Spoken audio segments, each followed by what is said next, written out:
আর এক থেকে দুইটা ঘটনা বলেই আপনাদের কাছ থেকে বিদায় নেব, আর মাত্র 5 থেকে 10 মিনিটের ভিতরে বিদায় নিয়ে নেব।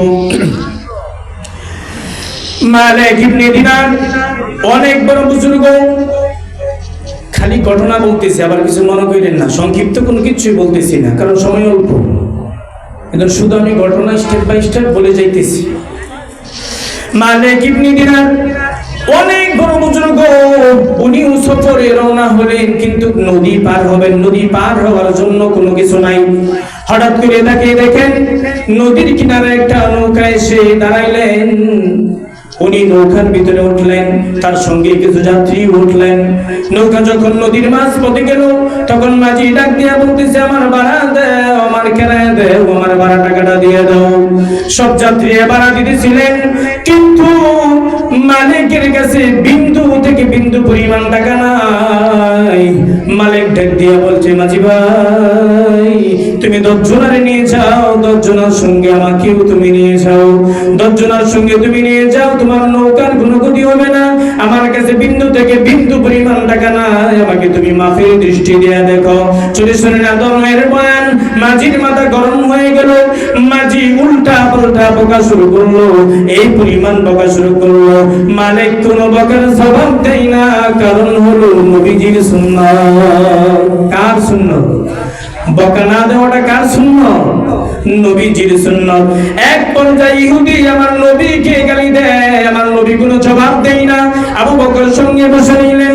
আবু বকর ডাকতেছেন, ও নবী, আপনি বকার জবাব কেন দেন না? আপনি আমাকে অনুমতি দেন না, আমি বকার জবাব দিই। এক পর্যায়ে নবী আবু বকরকে চুপ করায় দিলেন। কতবার চুপ থাকা যায়? হঠাৎ করে আবু বকরের মেজাজ অনেক গরম হয়ে গেলেন। কিন্তু নবীকে যখন ইহুদি গালাগালি করতেছিলেন, আমার নবীজি মুস্কি মুস্কি হাসতেছিল। এক পর্যায়ে আবু বকর দাঁড়িয়ে গালির জবাব দেওয়া শুরু করলো, আর নবীজির চেহারাটা কেমন জানি বেজার হয়ে গেল। আবু বকর ডাক দিয়া বলে, পয়গম্বর, আপনাকে ইহুদি যখন গালিগালাজ করতেছিলেন, তখন আপনার মুখটা কত হাসি খুশি ছিল, আর এখন আমি যখন আবু বকর নিজে গালির জবাব দেওয়া শুরু করলাম, এখন দেখি আপনার মুখটা বেজার। আমার পয়গম্বর নবী ডাক দেয়া বলেন, ও আবু বকর, শুনো, আমাকে যখন ইহুদি একতরফা গালিগালাজ করতেছিলেন, আমার আল্লাহ আসমান থেকে ফেরেশতা পাঠিয়ে গালির জবাব দিতেছিলেন, এই জন্য আমি হাসতেছিলাম। আর তুমি যখন নিজে গালির জবাব দেওয়ার দায়িত্ব নিয়ে নিলা, সঙ্গে সঙ্গে আসমানের ফেরেশতা চলে গেল, এই জন্য মনটা বড় হয়ে যায়। মাঝি মালিককে গালি দেয়, কিন্তু মালিক কোনো জবাব দেয় না, কারণ নবীজির সুন্নাত। কিন্তু কি করব, মালিক চাইছিল কোনো কিছু বলবো না, চুপচাপ চলে যাব। কিন্তু এক পর্যায়ে এই পরিমাণ গালাগালি শুরু করলো, দরজের বাদ মালিকের ভেঙে গেল।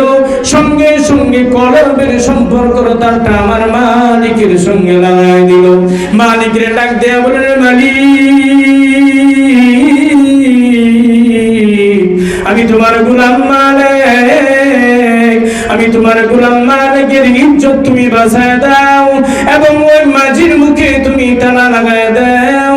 আল্লাহ পাক সঙ্গে সঙ্গে নদীর মাছদেরকে ডাক দিয়ে বলতেছেন, মাছরা রে, নদীর তল থেকে স্বর্ণের টাকা নিয়া আমার মালিকের সামনে যায় হাজির হয়ে যায়। কিন্তু একটা মাছ একটা টাকা নিয়ে গেলে হয়ে যাইত, কিন্তু না না না, একটা মাছ একটা টাকা নিয়ে গেলে হয়ে যায়, কিন্তু না, নদীর হাজার হাজার মাছে টাকা নিয়ে দৌড়াদৌড়ি শুরু করলো। নদীর পানি ভূমিকম্প শুরু হয়ে গেল, মাঝির ভিতরে ভয় ঢুকিয়ে গেল। কি করলাম কি করলাম, বেশ বুঝতেও দেখা যায় না, কিন্তু অন্তরের গভীর আমার মাওলার সঙ্গে অনেক গভীর।